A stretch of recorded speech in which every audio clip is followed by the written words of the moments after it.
ప్రాతర్భజామి లలితాభుజకల్పవల్లిం రక్తాంగుళీయలసదంగుళిపల్లవాజ్యాం మాణిక్యహేమవలయాంగదశోభమానాం పుండ్రేక్షుజాపకుసుమేషు వృణీదదానాం. లలితా పరమేశ్వరి యొక్క బాహువులు కల్పలతల వంటివి. ఎర్రని మనులు చెక్కిన ఉంగరములతో నొప్పుచున్న వేళ్ళు ఆ కల్పలతలకు చిగురుటాకుల వలె ఉన్నవి. మనులు పొదిగిన కంకణములతో దండ కడియములతో నొప్పుచు చెరకు వింటితోనూ పువ్వు టమ్ములతోనూ పాశాంకుశములతో ప్రకాశించుతున్న ఆ లలిత భుజకల్పవల్లిని ఉషకాలములో నేను సేవించుకొనుదును తల్లి అని భావము.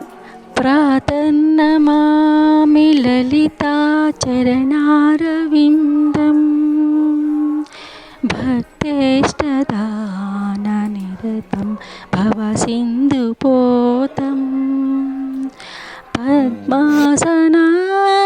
పద్మాసనాదిసురనాయక పూజనీయం పద్మాంకుశధ్వజ సుదర్శన లాంఛనాక్షం. భక్తుల కోర్కెలను తీర్చటయందు నిత్యము ఆసక్తిని ప్రదర్శించుచు సంసార సాగరాన్ని దాటుటకు తెప్పయ్యై ఒప్పుచు బ్రహ్మ ఇంద్ర మొదలైన దేవతల యొక్క పూజలు నొందుతూ పద్మము అంకుశము పతాకము చక్రము మొదలైన రేఖాత్మక చిత్రములతో ప్రకాశించుతున్నట్టి లలితామాత చరణ పద్మములను నేను కన్నులు కద్దుకొని పొద్దుటనే మొక్కుతున్నాను తల్లి అని భావము.